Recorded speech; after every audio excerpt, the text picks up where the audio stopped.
Good evening, folks, and a very warm welcome to you wherever you may be. Thank you for joining us here on the Geelong Region Soccer Show podcast. It's episode 153 and the third episode for this year. And boy, have we got an absolute corker of an episode planned for you tonight. It's going to be an absolute fantastic episode. My name's Tonshi Prusak and I'm your host for tonight's show. And a big acknowledgement and a big thank you to the Elephant and Castle, who are our episode sponsor for tonight. And they've nominated Corio Soccer Club to be our featured club. So we will be tonight, as part of that, we'll be catching up with the Corio Soccer Club Senior Men's head coach, IVAN BISCAN. We'll also be speaking to their off-season signing, their new recruit from the Geelong Soccer Club. That's JEDD TANIC. As well, we'll be speaking to the young gun there who has crossed over to Hume Reserve, all ahead of Sunday's big historic occasion, their first ever Sunday home game at Hume Reserve. And what a doozy it's going to be. It's a top-of-the-table State League One clash between the top side currently, Corio, and the second position placed Westgate. So that's going to be a fantastic game. A little bit later on in the show, we'll also be catching up with two members of the Masters Summer League Committee, Organising Committee. The Masters Summer League culminated for season 6 at Hume Reserve last weekend, and we'll be speaking to the official first aid provider and the strapper, and she was also the women's exhibition game coordinator. Of course, I'm talking about MARNIE COLEMAN. And we'll also be speaking to the Masters Summer League registration coordinator, DARREN HAYDON. Daz had a massive job this year with total registrations topping 300 for the first time ever, the biggest and best Masters Summer League since its inception 6 years ago.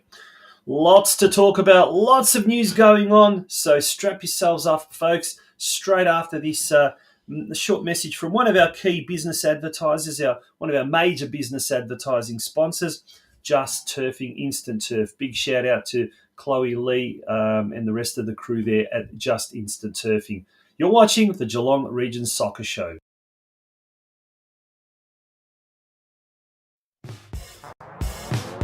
Just Turfing Instant Turf is a local family-owned and operated company which guarantees top quality products and service. Whether you need turf for a small front garden or a large landscaping project, Just Turfing Instant Turf are the turf installer experts you can trust. They supply and install for most major landscapers in Melbourne and Geelong, with a wide range of premium instant turf and a full suite of turf care products. Chloe and the team at Just Turfing are sure to have all your turf needs covered. Their Melbourne, Geelong and Victorian regional distribution means they can supply your area with fresh cut turf installed the same day, hassle-free. Turf options that are available include Eureka Kikuyu, Santa Ana, Tiff Tuff, Sir Walter Buffalo and Sir Grange. For more information, contact either Chloe on 0431 571 558 or Josh on 0457 174 111.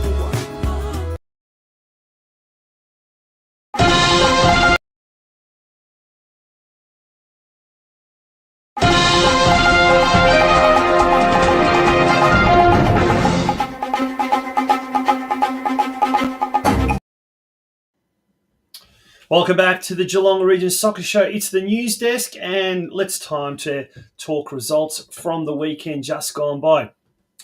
It was a very successful weekend for most of the Geelong clubs. Only a few weren't able to do well, and unfortunately, one of those was North Geelong Warriors in VPL 2. They ran out 1-3 losers to the top team Eltham Redbacks, Ivan Razumic scoring for the second week in a row. Just a little bit later after that, though, Geelong Soccer Club flew the flag for the region after being down 1-0 to Essendon Royals at half-time. A wonder goal from Rory McKeon right from kickoff, and Tommy Semi right at the death ensured Geelong came back from 1-0 down to win 2-1. A remarkable result that was. And in the Victorian Premier League Women's, Geelong Galaxy suffered the same fate as North Geelong Warriors. They went down 3-1 to Ringwood City. Unfortunately, a goal scorer of Galaxy that has not been provided as yet. Okay, we're going to take a little bit of a look at some of the highlights and watch this goal. Some of the highlights from Stead Park on Saturday night. A big shout out to Steve Janoski for providing this footage.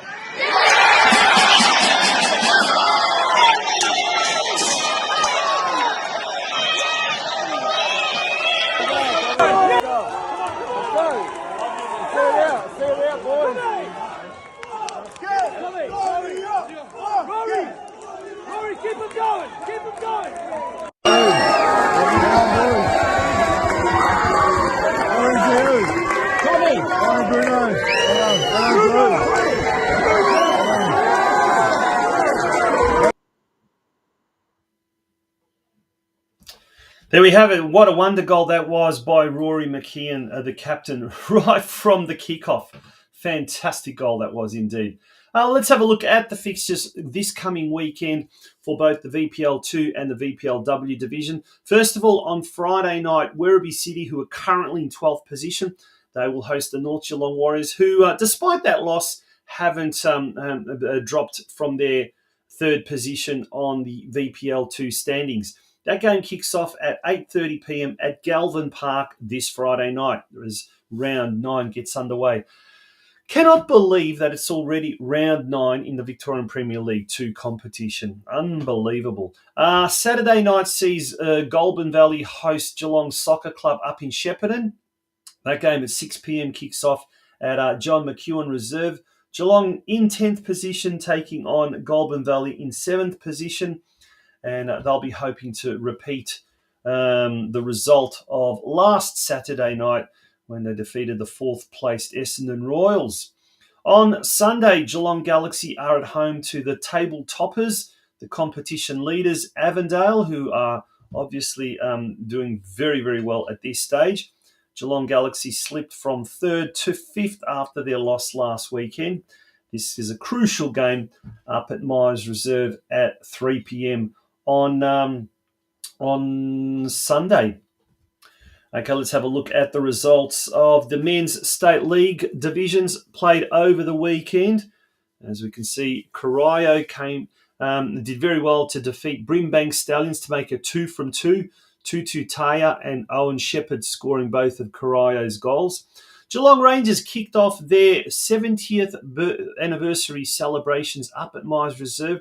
And from all accounts, it was a very, very good crowd in attendance. The Rangers Senior Men picked up their first points of the season with a 1-1 draw against Dallas City. That result courtesy of a goal by James Hiddich. Surf Coast, they leaped to the top of State League 3 after 2 games, 2 great wins, 2 big wins. And on the weekend, they defeated Sebastopol Vikings at Banyule Warrior Reserve 4-0. Christian Mann scoring 2 goals. John Pikett following his early opening round haul of 4 goals with a single. And James Alexander also scoring for the Coasters. Bell Park captured their first win of the season thanks to evergreen striker Mio Marinovic and youngster Aidan Limich also chipping in. A 2-1 away win to West Point. Deakin Ducks also shoot to the top of State League 4. They've got a 3-2 win, or equal top, I should say, after a 3-2 win over Barnstoneworth United at home. Sam Wyeth, after scoring a hat-trick in the opening round, scored another 2 in round 2, so he's amassed an incredible 5 goals from 2 games in State 4. Jeremiah Jacoby also scored last week. He scored this week as well. Barn, unfortunately, have plummeted to the bottom of the ladder after a 4-0 loss away to Melbourne City. And Lara United, they are currently in second last position after going down 4-1 to Westside Strikers. Kai Fletcher scoring Lara's only goal. On a brighter note, in State League 5, Ocean Grove travelled to Gisborne, where they came away with a 2-0 win. Jack Wilson and Charles Onuigbo scoring, and that sees Ocean Grove moving up into equal top spot. Here are the fixtures for this coming weekend. As we mentioned, Corio will be taking on Westgate on Sunday at 3 p.m, Hume Reserve. Stay tuned for the big interview with Coach IVAN BISCAN and senior team player JEDD TANIC. That's coming up shortly. In State League 2, Geelong Rangers, who are in 9th, travel to 8th placed Williamstown, and that game will be on Saturday at JT Gray Reserve. Surf Coast once again will be at home when they host 3rd last placed Plenty Valley Lions. That game at 5 p.m. at Banyulwarri Reserve. And then we've got the big derby, but the big local derby this Friday night at the Bell Park Sports Club, kicking off at 8:30 p.m. Bell Park, currently in 6th, taking on Lara United in 11th position. But it will certainly be a case of all form goes out the window when these two teams meet. And Lara coach Eric Lawrence will be very keen to do well against his former side he played for once upon a time, Bell Park. So a reminder, that game up at Bell Park Sports Club on Friday at 8:30 p.m. Barn Soccer Club, they host Point Cook at Grovedale Reserve on Saturday afternoon or Saturday evening at 5:15. And Balmoral FC hosts Deakin Ducks. Both these teams are undefeated. Both these teams have won their opening 2 games. This should be an absolute fair dinkum top-class game at Balmoral Park at 5:30 p.m. this Saturday night. And last but not least, Ocean Grove at home to ETA Buffalo Club. It's a case of 2nd versus 9th when this game will be played at Ocean Grove's Shell Road Reserve. Kick-off at 3 p.m. Lots of games this weekend. Lots of very, very important games in the state leagues, spread out from Friday to Saturday onto Sunday. So do try and get out to multiple games if you can throughout the coming weekend. As we mentioned, the Masters culminated on last Saturday with the finals of season 6. There we've got a photo of the Division 1 champions, Bell Park, all playing as Sailors Rest. That's right. A 3-1 win over the Surf Coast team. Nick Hopper scoring a hat-trick. And well done to Bell Park, a.k.a. Sailors Rest.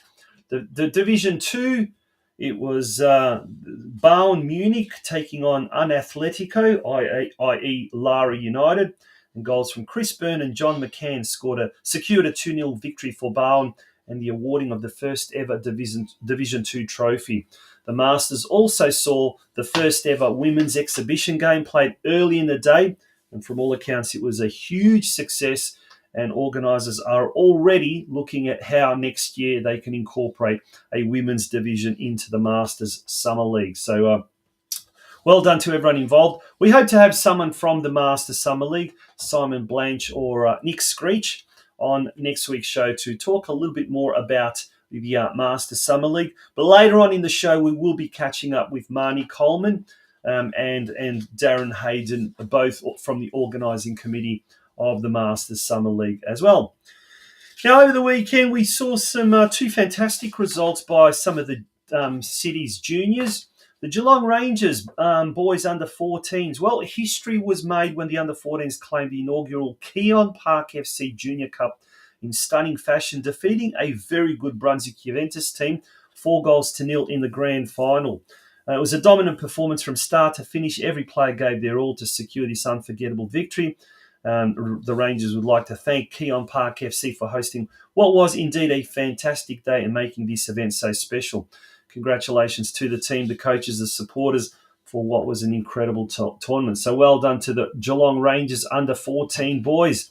Apparently they are tonight in a recovery session, but we hope all the lads are tuning in. And if they are, well done to you all.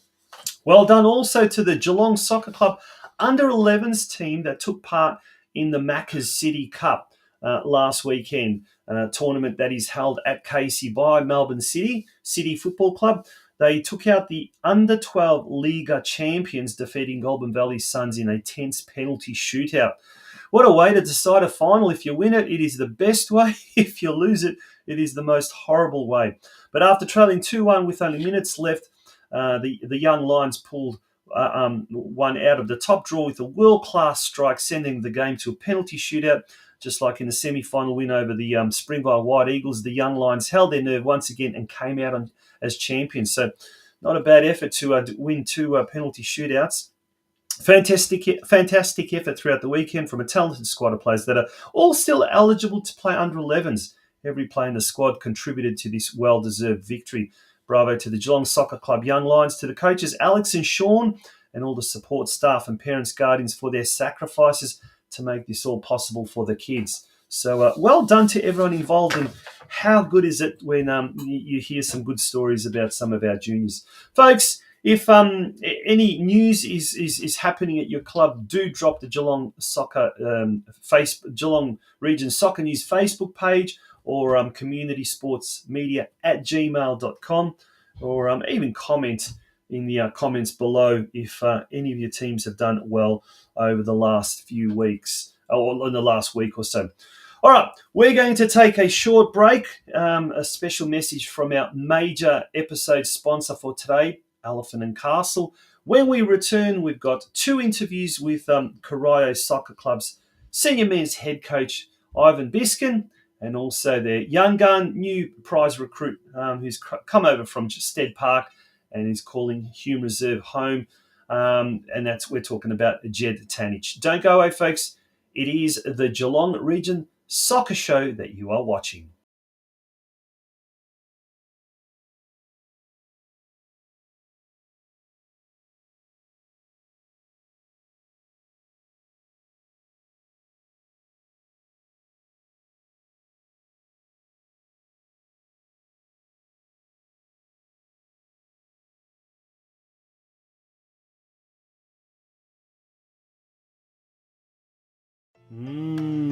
Oysters, salmon, steak. Where in Geelong can you get great food from such a wide-ranging menu? Friendly staff and a bar to enjoy drinks with friends. Live music every Saturday night and every Sunday night, as well as live sport on the big screens every Friday night. Well, at the Elephant and Castle, of course. Situated on 158 McKillop Street in East Geelong, the Elephant and Castle has everything that you will want and need when you decide to have a night out on the town. There is even a function space available in the heated undercover beer garden out the back. For more information on all of our upcoming events or to book online, click on the Book Now tab on the Elephant and Castle website at www.elephantandcastle.com.au.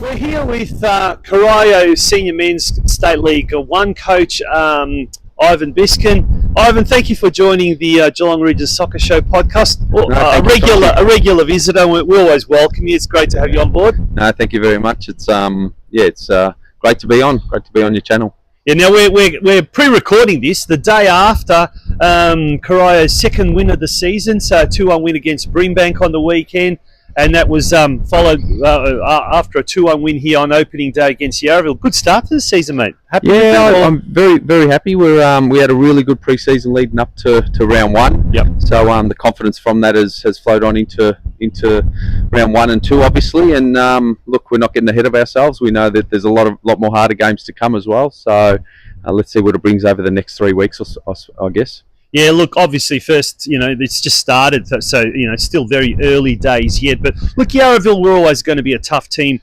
last year. Brimbank Stallions, one of the teams, the heavy hitters, traditionally heavy hitters. Would you have sort of expected 6 points from 6 at the start of the season? I do. I said we'd put a lot of the club and I suppose myself and Millerad, we put a lot of hard work from September really to build on what we had last year. We finished off the year pretty strong, and we knew we would be better. And then it come down to obviously the strength of the league. And so far, we've matched the teams. They've been very, very competitive matches, both Yarraville and Brimbank. And look, the boys have been up for it, and they've been very disciplined, and they've got the results. So, yeah, a positive for us. And like I said, we've got a big game coming up this week against Westgate, and we'll take it as it comes. Yeah, let's talk about Westgate. Sunday fixture. So it's the first time the club in its history has staged a home game on a Sunday. Why is that? That's interesting. Yeah, it was or something. It is a bit of marketing. It's a great idea. An ex-player here, Vedran. His wedding's on a Saturday, so there is a few players that will be at that. So we actually called that early to say, regardless of the fact, let's Westgate's got a big Serbian community, so they'll come out in numbers. It'll be a good base for the club to get some income through the doors, and we're looking forward to it. It's a change up, and change is good. Yeah. Change is good. And I suppose in this early stage, when let's say the local community league still isn't happening at the moment, the juniors haven't kicked off yet. All the men's state league and VPL teams will have played their games on the Saturday, so no excuse for the football community in Geelong to get out in huge numbers and really pack out Hume Reserve. So it's definitely something exciting. It gives you an extra day to prepare. Are you going to change? We'll train the standard Tuesday, Thursday. Just gives us that one extra day of recovery, which is good, just to freshen up. Now, that was the thought process to go. All the local clubs will play on the Saturday, so come out to Hume Reserve. It's entertaining football here. It's the centre hub of Geelong, so it's a good venue, and we're looking forward to entertaining people and hopefully getting the result. Well, speaking about the hub, we've always said sort of Hume Reserve Bell Park is the spiritual hub of the football community in Geelong. But it seems to, with the fantastic new club rooms here, I won't say new, they've already been around for a few years. As a result of it, we've seen the Geelong Community Cup finals held here. Yesterday, as in Saturday, we had the Masters. We've had end of season community finals, so it has really become a hub. It has, yeah. How important was it to the club to have this fantastic new facility and new club rooms? Yeah, look, it was a game changer. I suppose that's now 4 or 5 years ago. We were able to attract a different aspect of players. It was very hard back in the day. Now they see the facilities, and all the players that I've been in contact with in the off season, they sort of come here, they see the change rooms, the physio rooms, and they're excited by it. And then what we present on the football park, that pretty much gets them across the line. So. Yeah. Now you've coached many times on and off over the last decade or so here, I suppose, and has that community feel or the identity of the club, I guess, coupled with the new pavilion, the new change rooms, has it made it easier to sort of instill a team spirit, bonding into the club? I mean, now you can sort of hang around after training and things like that. Whereas before, you probably didn't really have facilities. You weren't able to get inside and actually enjoy that aspect of it. And look, I feel you still get. I turned up here at Corio in 1999 as a young player out of the North Geelong system, and they gave me an opportunity. Those players that were there back in that day playing senior football, they're still watching the games now. Yep. So, and it's always great to see them. It's always great to be able to have a laugh about good old days. And we enjoyed a bit of a drink and a bit of a feed in there after the games. Yeah. And it has become a club atmosphere, which is good. We couldn't do that prior to these facilities being put in place. So. Yeah. Now, obviously, the club is growing. The junior section is really increasing as well. It's always been strong, but it seems to be even stronger now. The local community flavour as well. There's a couple of teams, I think it was 2 or 3 teams last year. So the club now has so many facets to it as well. It's not just the senior men's, there's the development squad and what you're not. Is it getting harder and harder in your opinion to run the club, or are we starting to see a lot more volunteers getting involved with the club? Yeah, look, I think at junior level you still see a cycle of players coming and going, so you'll have the volunteers come through from different aspects, but clubs are never easy to run. I'm sort of not in that side of things, obviously, this year, so I've really emphasised on the football side, but they're taking on what they can on board and doing the best they can, and we're seeing growth, which is great. And at the same time, I said, there's been a lot of focus on senior football this year. There's been some I suppose I've asked some questions to the club to say where do you want to be and what direction do you want to go, and they've supplied with the players that I've asked for, and now we're seeing the results come through. So yeah. Speaking of which, what are the ambitions this year, without giving it away too much? Yeah, look, at the end of last season, I particularly said, look, I know we always say we don't want to be down the bottom or fighting relegation. That's not where you want to be, but we really aspired, and I said very early on, saying my aspirations is to be in the top 4, and then from that anything can happen. Yeah. So I've really presented that to the club. We've built on the areas we've needed to build on, and we've got the squad now. Now it's just a bit of fortune, a bit of luck, and at the same time, we'll present good football week in, week out, when it comes down to opportunities and chances. And apart from the 2 that you've played so far, so Yarraville and Brimbank, do you know much about the other teams? Have you had a chance to watch any videos or games? Yeah, I review pretty much all the teams that I can get a video from. So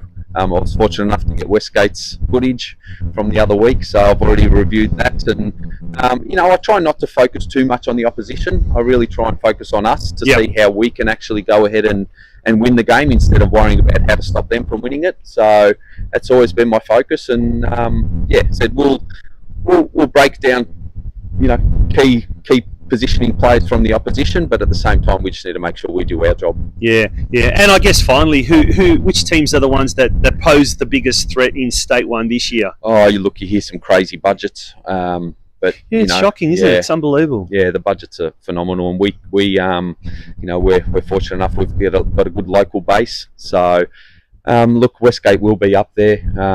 It's interesting to see the results over the last 2 weeks. It's going to be a very level league, it looks like. So I try not to focus too much on them. I really just, if we can grind out results week in, week out, we've set ourselves targets, both individually and as a team. If we get those targets, we'll be right up there. Now, it'll come down to staying on the park and doing what's asked. Yeah, so.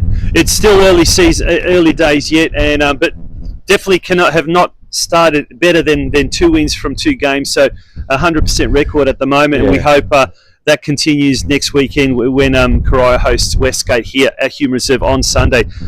Bicky, all the best. Thank you very much for joining us, and wishing you all the best for the season ahead. Great, Tonchi. Thank you very much. We'll be back very, very shortly with the Geelong Region Soccer Show podcast. Folks, don't go away. The world is yours. So work hard, and you can have whatever it is you want.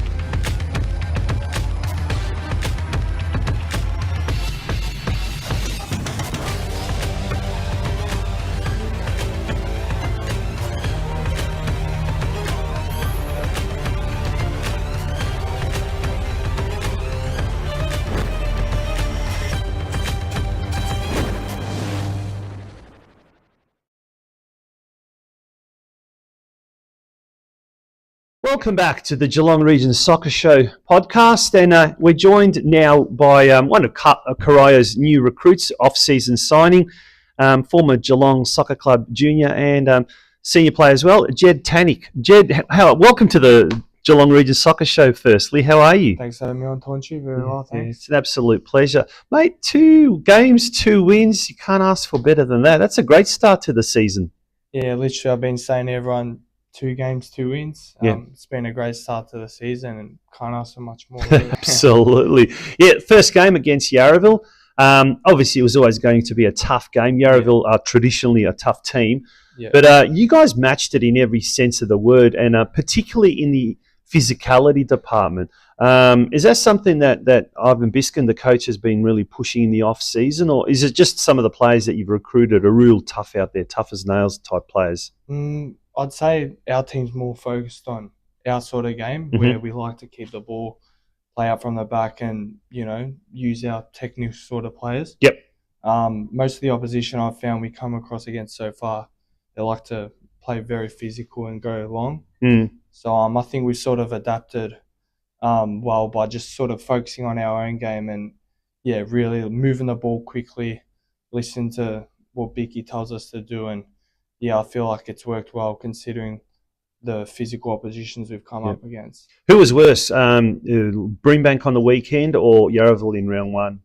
In that regard, I feel like they're very similar positions. Both sort of have the same playing style, very physical, like to go long. But they were both pretty scrappy games. It's kind of hard for us to deal with, but we got the 3 points in, and that's all that matters, really. Yeah, absolutely. What about yourself? Like, what's your preferred position, and where have you been sort of playing the first few weeks? Pre-season, I've been in my preferred position playing as a 6/8. We had Nem, who recently got injured, which had to shift me out into his position out at the right wing. Not my preferred position, but I'm happy to do whatever job Bicky gives me. But more so as that 6 role, sort of sitting in front of the centre backs, trying to receive a turn, play forward, and link up with the defence and try to get the ball forward. Now you've had quite an illustrious junior career coming up through the ranks at Geelong Soccer Club, and almost breaking into the senior team there as well. And now you've come to State 1. Is there much of a difference between VPL 2 and State 1? I'd say the difference is in State League, it's more physical and more direct, whereas NPL you can quite notice the ball's more so on the ground and a bit more technical, you could say. But honestly, I think that's good for young players like myself. It definitely helps you adapt to a different style of game. And I feel like if you can play against physical opposition, then the rest will take care of itself as you get older. So that's a really interesting point. It's a great point, and I certainly one player that comes to mind in recent years is North Geelong captain Anthony Barnavats, who played 1 year. I think it was 1 year in the State 1 with Corio, and then now he's gone back to NPL with North Geelong. Is that something that you're kind of keen to use it as a springboard to leap back into VPL football or NPL football down the track? You might be playing NPL football next year with Corio if you get promoted, or VPL. Yeah. Well, look, the main reason I came here is because I was given the opportunity to get minutes, and it's always important as a young player to get minutes, and that's literally the reason I came. I think it's important for my development, and you need minutes at this sort of age, because you could say I'm young, but at the same time, I don't look at myself as young anymore. So how old are you? I'm 20, but at that sort of age, you want to start. 18, 19. You got at that age, you sort of want to start to get minutes and experience. So that's the reason I came here. And look, State League 1 is still a decent level, so I'm happy. And so far it's been great. Well, from the games that I've seen, it's such a desperate league in that teams are desperate. They want to get into VPL, so they throw everything, including the kitchen sink, at the opposition. So it seems to be a really good competition, a really good standard league as well. And from judging by the first 2 games, it's been a wise decision. So well done to you. Let's turn our attention now to next week. So the big game against Westgate, coming up against a team that is favoured to do quite well this year on the home turf, but something different, a Sunday game. That should attract quite a big crowd, I think. Yeah, I reckon it would. I feel like any game we go into in this league is always going to be a challenge. So, I feel like we just have to go in there, play our own game, and not worry more so about the opposition, but more about ourselves. Yeah. As Bicky likes to say, he's more so focused on us as a team rather than opposition, which I like, because if we play to our own game and play football as we do, then I feel like the rest will take care of itself. How would you describe Corio's style this year in say, I don't know, 1 sentence or 2 sentences? How would you describe the Corio style of football? I feel like it's we play more of a technical game. It's definitely helped that we've bring in players that can help with that. We've got a good 10 who's different level. I always try to look for him in the middle. Even the defenders, we try to play out, although sometimes you can't, depending on the opposition. But our game is to try to play with the ball link up between the midfielders. I got Dylan next to me, which has been great, and Ethan also, who's got that experience behind him. So, playing with those boys, it really helps me better my game too. Well, someone like Ethan, let's use him as an example. This was his first stop when he came to Australia from Canada, but in the meantime, then went to George Cross in the VPL. South Melbourne, I think he had a stint there in the NPL. So, as you say, he's very, very experienced playing at the higher level, and now he's come back here to Corio. What's it like having a player like that alongside you? As a young fella, how important is it to your own development? Oh, it's great. As soon as I came here, he was one of the first players who kind of guided me into the club, kind of helped me on the pitch, and I'm always asking him questions. He's always just going out of his way to help me, so I could have been more thankful of that. And someone with that experience who's played at a good level, I think it's very beneficial for myself to take on some words of advice from him. Yeah, no, that's fantastic. We're certainly looking forward to this Sunday. Should be an absolute fantastic game if the weather's fantastic, which I'm sure it will be in March. Oh, well, now we're in April, are we? I can't believe how quickly the year's gone by. We'll have a fantastic crowd out here. Do you get nervous before playing in front of, particularly here in Geelong, in front of family, friends, people that you know? And if it's a big crowd, do you get nervous, or does that just energise you even more? I can't lie, I do a little bit, not because we're playing in Geelong, but I've always been nervous before games. Yeah. I think that's a good thing. It shows you care. Mm-hmm. But in most games, even though I may feel nervous, I try to just look at it as it's just another game. Yep. I've played many games before, so. Do you have any pre-game rituals or anything like that to sort of calm the nerves, or to get mum or dad to make you a special lunch or something like that?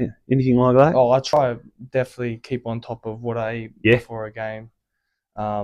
Take us through that. What would be safe breakfast? Would you have breakfast when you get up on this match day we're talking about? Oh, I usually have eggs, eggs before, or pasta before. But in the change rooms, I don't like to do too much. I know I see a lot of players kind of prepare themselves through stretching and whatnot, but I don't know. I'm more of a guy who likes to just stay relaxed and literally do nothing. Yeah. Do you listen to music or anything like that? Oh no, you just like to chill out. I don't really do anything. Yeah. I don't know. I find it just works best for me. I know everyone's different. But What are some of the weird rituals in the change rooms? Here's a chance to maybe dob out one of the players, one of the teammates. No, nothing that I've picked up yet. I've only been here for a few weeks, so I'll have to keep an eye out on that. No worries in that case. Thank you so much for joining us. But before we do that, any words of advice for any of the younger players listening out there who are, who are really, really keen to take their football? They might be juniors at the moment. They might be mini Roosa. They might even know you, Jed. No, I'd just say it's hard being at that age where, you're 18, 19, 20, trying to break through. I feel like it's the hardest stage of football, and I'm still in that stage. So if there's one piece of advice I could give, I'd just say keep going, keep pushing, and don't give up. Because it's easier to give up. It's easier to not want to play anymore when you have to deal through so many, setbacks, coaches letting you go or whatever people may experience. But you just got to keep pushing, because eventually if you keep working, your time will come. So I'm still in the middle of that process, and I don't want to get too complacent. Is that That's the word? Yeah, absolutely. Great word, I just don't want to get too ahead of myself. So. Well, absolutely wise words, and thank you, Jed TANIC, for those wise words. And that's that. I'll tell you what, any young person out there listening to it, listen to the man and what he has to say. Mate, all the best for the year ahead. We look forward to following the fortunes of Corio in State 1, but also you personally as well. And starting with Sunday's big game at Hume Reserve against Westgate should be a top of the table clash, basically, and it should be a fantastic game. So, mate, all the very best. Thanks, Tonshi. Good on you. All right, folks, we'll be straight back after these short messages from our sponsors. You are watching the Geelong Region Soccer Show podcast. Don't go away. Fantastic service, food and coffee, well-stocked produce and groceries at very reasonable prices. 5 stars for the coffee served, beautifully made latte, everything you need in this wonderful little shop. Staff are always friendly and helpful, an absolute treasure to the community.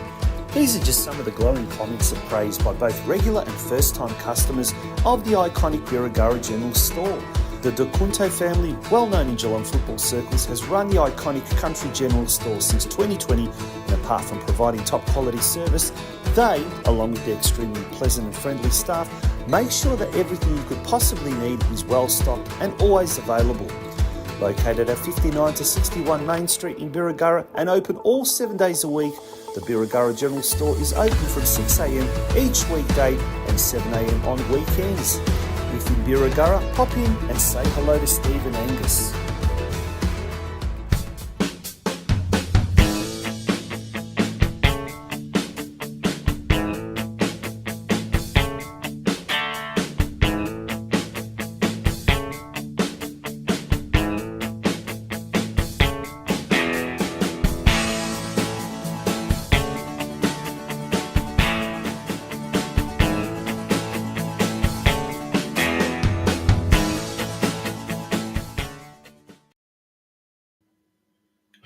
Welcome back to the Geelong Region Soccer Show. And big shout out to Steve and Angus from the Birregurra General Store. Thank you so much for supporting the Geelong Region Soccer Show podcast and being one of our business advertising sponsors.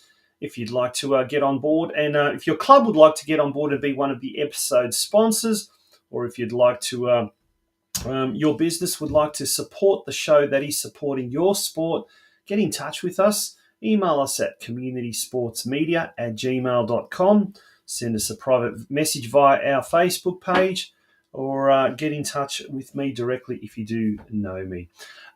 Yes, it's now time to catch up with two people from the Masters Summer League. The first person, she was the official first aid provider. She was also the strapper. And the women's game coordinator, or the coordinator for the inaugural women's exhibition game. I caught up with MARNIE COLEMAN during last Saturday's final day at Hume Reserve.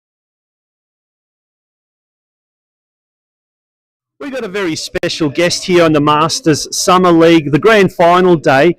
And it has been, this person next to me has got one of the most important roles in the tournament, in the event. And I guess she's the first aid person, designated first aid person. And gosh, her hands would be full of that with the patients, I guess. Then we've also got strapper's role. And also she was roped in to do the coordinator of the women's exhibition game. Of course, we're talking about MARNIE COLEMAN. MARNIE, how are you? I'm very well. Thank you very much for having me. As we said, one of the key roles, and all jokes aside, look, one of the things that we are always going to sort of associate Masters and Summer League is with injuries. Have you had your hands full this season? Well, actually, there's been a few, but in general, I think we've done okay. Not too bad. Yeah. A few hammies, lots of calves and ankles, but nothing too serious, touch wood, so yeah. Awesome. Still got one game to go. Yeah, well, that was going to be my question. What sort of injuries are most prevalent? So it seems to be always those lower body injuries. Yeah. And look, just looking at a lot of the guys out there, yes, some are probably seen better years, but some are actually look like they could probably pull on the boots and play in the Saturday League competitions. I think a lot of them do, or some of them definitely do. And yeah, they definitely are very fit. I'm very impressed. Yes. Yeah. Now, obviously, your role as a strapper, a role as a first aider, you've got your hands full, but Nick Screech has sort of put you under the bus, thrown you under the bus with another role, and let's talk about that, the women's exhibition game. What a great idea that has proven to be. Tell us how it went earlier today. It was great. All of the ladies seemed to have an amazing time. It was right from the start, everyone said yes to everything. So first it was Tom Oliver from Rangers who came up to me and just mentioned it in passing, why don't we have a women's game? Nick said yes. Martin from Armstrong Creek said yes, and he would help out. And then it just exploded. We had one Facebook post and we got so much interest. So all the ladies, Nick actually got all of our tops, our kits, So they looked awesome out there, and yeah, they just had a blast. It was really good. So we're hoping to get the women's league, which we're calling the Grandmasters. Yeah, well, explain the term Grandmasters. Is that a play on word on grandmother? Yeah, or Grandmaster, like, because we're the Masters Summer League, so they're the Grandmasters. So it actually wasn't my idea. It was Amy from one of the teams just came up with it. So yeah. Now, we've seen in the years gone by some of the biggest supporters, some of the biggest drivers, and dare we say some of the biggest pushers of some of the men taking part in the Masters have been the wives and partners and girlfriends and what. Has it been the flip side around with the Grandmasters? Have a lot of the hubbies and the partners been the ones that have been the real pushing and getting their better half, so to speak, involved in this? I think we've had a few, and definitely I've heard from some of the guys that they've told their partners about it. But yeah, there's definitely that support from the families for the guys to come out on a Saturday and play during the summer. It's really important to have that support at home. So yeah, hopefully we can have the women actually playing alongside the men for 2026. Well, that's something that we can certainly look forward to, fingers crossed, as you say, and something on the horizon. And every year it just seems to get bigger and bigger, the tournament, the event, and it's kind of really filled a fantastic little void in those February and March months. Can you see it sort of expanding to the point where you might have to use 2 venues or might have to play on multiple nights? Is it just logistically getting very, very hard to kind of put it all in the one place at the one time? Yeah, like our guy on the job is Joey, and I know that he's amazing at it. But yes, definitely as we grow, it's going to be more of that juggling, and especially with the heat in summer, if it's over, I think it's 35, 36 or something, we have to really take care of our players and see if we can move and juggle. So it's people like here, the Corio Soccer Club and Rangers, they're all just getting behind us if we need to change up. So yeah, as we get more teams, maybe there will be two nights or 2 days. Yeah. And and probably on a serious note, like I guess the little not the disclaimer, but the little kind of reason behind everything is mental health. Obviously, men's mental health, but now we're also going to see, hopefully from next year, women's mental health, but in a different sort of role. I suppose in that sporting role, which is all about health and fitness, but also camaraderie. And how important has that been? Not just, I guess, this year, but over the last few years as the tournament, as the event, as the competition has evolved and grown. Yeah, I think it's really important. Coming together with your community. Some of the women actually did mention that, like, it's just lovely to be a part of a group of people, get your endorphins going, like it's always amazing when you exercise with other people. So yeah, I'm very passionate about that. I think that these group of people are amazing. So I think adding in the women is only going to be even more special. Yes. Yeah. Well, that's something to look forward to. I mean, the Masters 2025 has just finished up as of today, but already planning starts for next season, and it certainly looks like it's going to be bigger and better, that's for sure. And thanks to people like yourself, Marnie, who put so much effort in. Thank you so much. Thank you. And I just want to say thank you to Nick as well, who was great support. Yeah. And as we say this, a big shout out to Nick, who's recovering from a little bit of an operation. We hope that he's going to be back up and running sooner the better, and maybe even taking part in the Masters futsal competition over the winter. We're here with Darren, HAYDON, Daz, who's part of the FC Leopold team. We'll talk about the FC Leopold team a little bit later on, but he's also got a very, very important role in the greater scheme of things, and that is he's the registrations coordinator. Now, Daz, we were talking a little bit off camera just before, and this year the numbers have grown extraordinarily. So tell us a little bit about the statistics side of things, how many played this year as opposed to last year, and the growth and whatever. Let's talk about that first. Yeah, so last year we had 14 teams, we had 268 fully registered players, plus then casuals that can pay on the day. This year we've increased to 15 teams. We've actually seen a bigger increase in number of players. We've gone up to 300 players on the dot, which was great to see that. 299, 300, boom. But it's been great. The casual side of things, we're still seeing a lot of casuals, a lot of casual money coming in. So yeah, the growth is fantastic, and it's so good to see, and yeah, we love it. Now, obviously it's growing. A lot of casuals this year. A lot of focus was put on those guys who couldn't commit week in, week out, but could commit maybe to a one game a week, and then maybe in 4 weeks' time. So those casuals, as we call them, was that making things a lot difficult, paperwork and all of that kind of stuff, or was it, you pretty much got it down pat? No, it's definitely not down pat. It was a real challenge last year to make sure that, casuals that were playing, we want to make sure they're insured and that they can get a game. So getting them down, making sure they're paying before they go out on the pitch was a real challenge.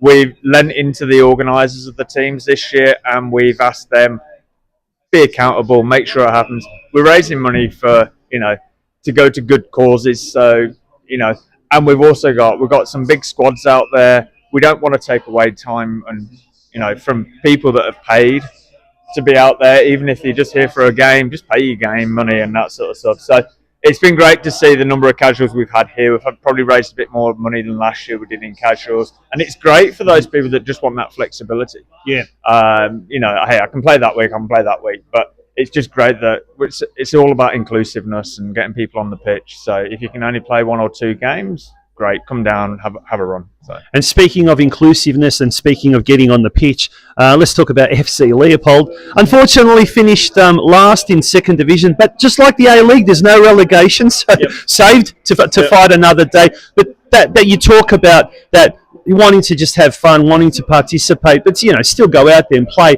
That has been a real important part of the tournament as a whole, but also for the lads at FC Leopold. And how much has that brought the boys together, kind of from a squad perspective, but also kind of on that, I guess, on that human level as well?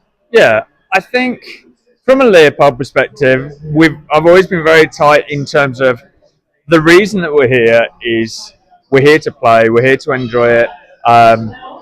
So yeah, I've been focused more on, I don't care if we've had players that have never played before, but they've come along, they've really enjoyed it, just having a run out. That's why we do it. In terms of results on the pitch, yeah, look, some games we could have won, maybe we could be a bit harder in our challenges, maybe we could fight a bit more, but it's like, we're here to enjoy it, we just want to have a run out. We've all got work the next day or whatever, and we've got daily lives that require other stuff. But bringing these players that, they probably play a part in our football club community, junior coaches and that side of things. So it's great to get them to have a bit of time for themselves, to have a run and just learn a bit more about the game and, just hang out with their mates and the in-jokes, which has been probably the best part of our season. We lose games, last minute draw, and it's just but we don't come off. There's no finger pointing. It's just like, we're there, we have a laugh, and that's why we're here. Yeah, and what about the motivation side of things? Like with everything, I guess when you start something, round 1, round 2, there's lots of excitement, a lot of motivation. As the season progresses, you often find people drop off like flies and what you're not. But how have you found that? Have the lads been quite motivated throughout, despite the results, despite the hiccups? Yeah, we've always had strong numbers every week. Regardless of results, we're all out there to put in our shift. We put the call out probably a couple of days before and say who's available, thumbs up, thumbs down. If they're available, then great. We haven't had anyone, I think anyone that's been available has been there. So a lot of our fully registered players have been there most weeks. Sometimes causes a challenge, too many on the bench, but everyone's respectful enough to know, I'll take the time off. So people aren't sticking on the pitch longer than they should, and they're being fair to their teammates. So. That's fantastic, and it's an absolute it's commendable the way FC Leopold and all the other clubs as well have been involved. And finally, I guess the last question: this concept this year of a 2-format tier, as a 2-division tier as well, 2-tiered competition, has been a real winner amongst the general registration, I suppose. Yeah, I think so. It was a really tough one. We've got 15 teams, we've got 10 weeks. How do we make sure? Previous years, everyone's played everyone. As the competition's growing, we thought, hey, why don't we have a 2-tier competition? And the format, I think, we need to refine that a little bit because it wasn't exactly as we wanted it. But having that 16th team would have made all the difference. 2 leagues of 8 would have made a bit of an easier planning. Teams having buys, not great. Promotion, relegation, just to keep things a bit, spice things up. we had to experiment with things. We love to get feedback. We know things could have been done better, but hey, look, next year we'll be capped at 16. Hopefully, we'll get the 16, and then we'll have a bit more of a structured 8 teams, and then play. Yeah, awesome. Well, there you go. Straight away, this season's just finished and planning starts for next year. Daz, thank you so much for joining us. Thank you, Tonchi.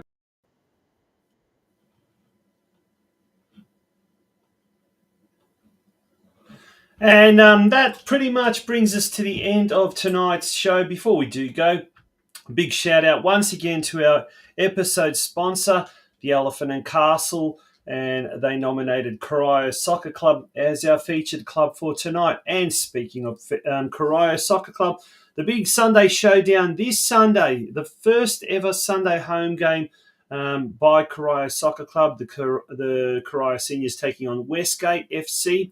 Top of the table clash in Men's State League 1. All the action kicks off at 3 p.m. at Hume Reserve. The reserves obviously kicking off prior at 1 p.m. A big crowd is expected, taking into account all the VPL and State League games will be played on the Sunday. Of course, at the same time, up at Myers Reserve, Geelong Galaxy will be playing. Lots of football action this weekend, so be sure to get out and about. And we will enjoy your company like we have enjoyed it tonight, next Monday night at 8 p.m. for our 4th episode of the season. Until then, have a great week, folks, and thank you once again for tuning in to the Geelong Region Soccer Show. Good night.